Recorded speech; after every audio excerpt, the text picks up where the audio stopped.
আসসালামু আলাইকুম। অন্য ধর্মের প্রতি আদাব। আমি এখন এসেছি ফুলের ন্যায় যে বাড়ি, তার নাম হচ্ছে ফুলবাড়ি।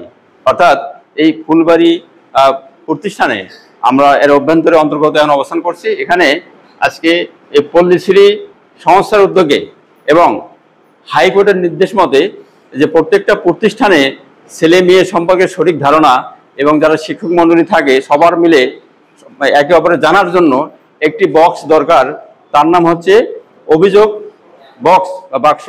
এই অভিযোগ বক্স বা বাক্সের কাজ হচ্ছে যে এই বাক্সটি থাকবে, এর মাঝখানে একটি অভিযোগ দেয়া হবে সবার অজান্তে, এবং কোনো যৌন হয়রানি অথবা কোনো স্টুডেন্টকে কোনো ছেলে তার সহপাঠী অথবা বাইরের কোনো ছেলে অথবা সেই প্রতিষ্ঠানের কোনো শক্তিশালী লোকও যদি তাকে ডিস্টার্ব করে, এই অভিযোগপত্র থেকে সেই রিপোর্টটি বের করে কর্তৃপক্ষ সেই যদি তার কেয়ার করে তাহলে আশা করি পরবর্তীতে এই সমস্যাটা হবে না।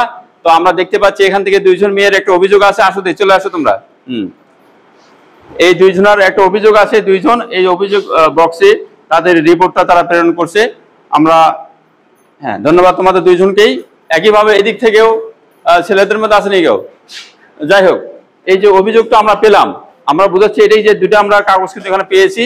এই দুইটা কাগজ খুলে আমরা দেখব যে আসলে কার বিরুদ্ধে কি অভিযোগ, সেটা যদি কর্তৃপক্ষ জানতে পারে তা আমার মনে হয় এই ছেলে মেয়ের এই যৌন হয়রানি থেকে শুরু করে তাদেরকে বিভিন্ন ধরনের সকল ধরনের খারাপ কাজ থেকে আমরা জানতে পারবো এবং তাদেরকে রক্ষা করতে পারবো। তো এটা আসলে প্রত্যেকটা প্রতিষ্ঠানই দরকার।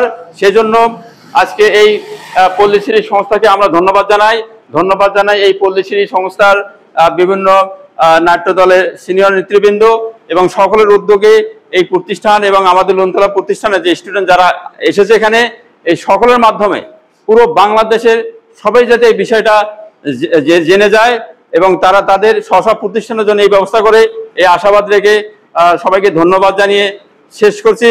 এবং পরিশেষে সকলের হাত খালি, এবার চাই একটি জোর করতালি। ধন্যবাদ সবাইকে।